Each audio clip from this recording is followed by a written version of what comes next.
Very good. So source separation. We saw, well, at least last week, we saw that when we moved the laser to a different pair of slits that were further apart, we got a different pattern on the wall. I don't know if you can see that, but it's up to the right of the speaker now. That pattern's closer together.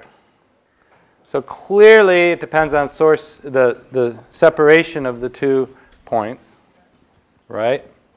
What about the wave velocity? Suppose we took this animation and sped it up.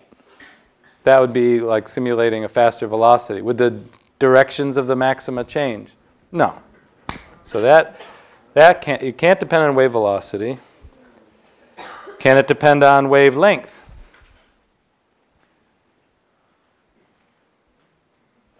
Anyone want to venture a? Not they're the same. Well, they have the same wavelength. We're saying the 2 sources are identical. But they could, as you change the wavelength, will it change the directions of which directions the maxima are in? Yeah, it will, is the answer. What about the frequency?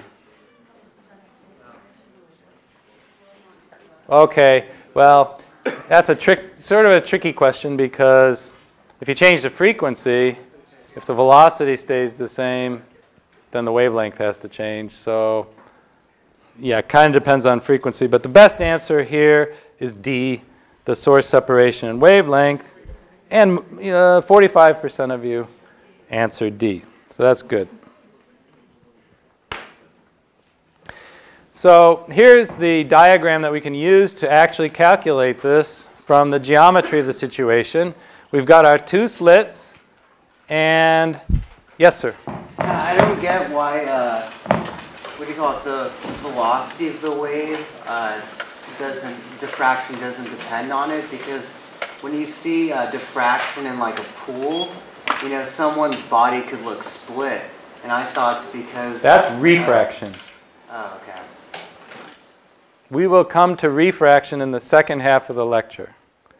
And it is easy to get those 2 terms confused. But hopefully by the end of lecture, you'll have a clear notion of the difference between diffraction and refraction. So really coming from very different phenomena. Okay, but thanks. That's a good question.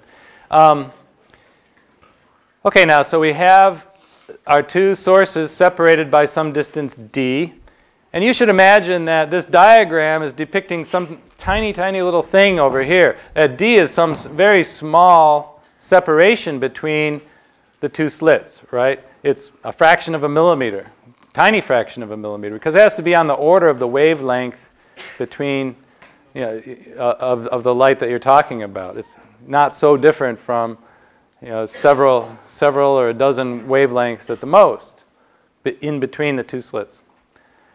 And we'd like to calculate the direction in space where you get your first maximum. Obviously, or maybe trivially, the direction straight through is a direction of a maximum intensity, because the 2 waves would just line up as they pass through without any deflection. But what happens at this angle theta? Well, to get constructive interference, if they're going to be constructively interfering when they go in that direction, the crests of the waves better all line up. And the first angle, theta, for which that happens is the angle for which the path length difference, which is depicted down here, is equal to exactly 1 wavelength. So the way we've drawn this, at this particular moment, it's like taking a snapshot in time. The wave has 0 as it's passing through the slits, and then it goes through its maximum, minimum, back to 0 again. So 1 full wave cycle looks like this. And when that full wave cycle lines up with the one coming out of here, then you get constructive interference in that direction. So we define these angles as so. So in this case, you have these lines show you where the wave crests are coming. So you have a set of plane waves coming off in this direction, which we call theta. And theta is you should think of it as kind of a deflection angle. The beam comes in from the left, and it's deflected by an angle theta, such that d, which is the hypotenuse of this triangle here, times sine theta, and this angle up in the corner here is also theta. I think you can see from the fact that, you know, as this theta goes to 0, this angle theta goes to 0 too. So whatever this angle is the same as this angle here. So I've labeled them both theta.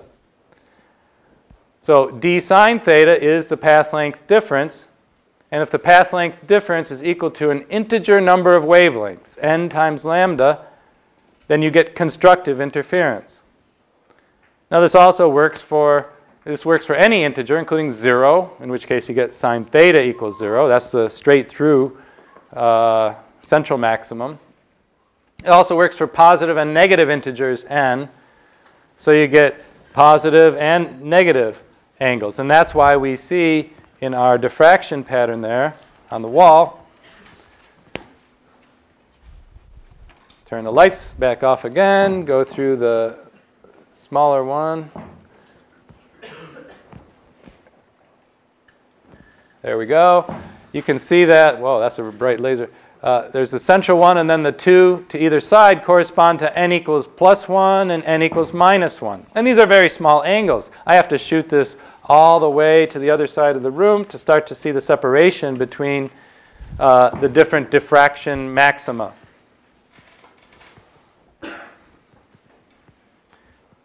Now, how big can n be? N can be as large as you like, as long as sine theta is still less than 1, right? Sine theta can't be greater than 1.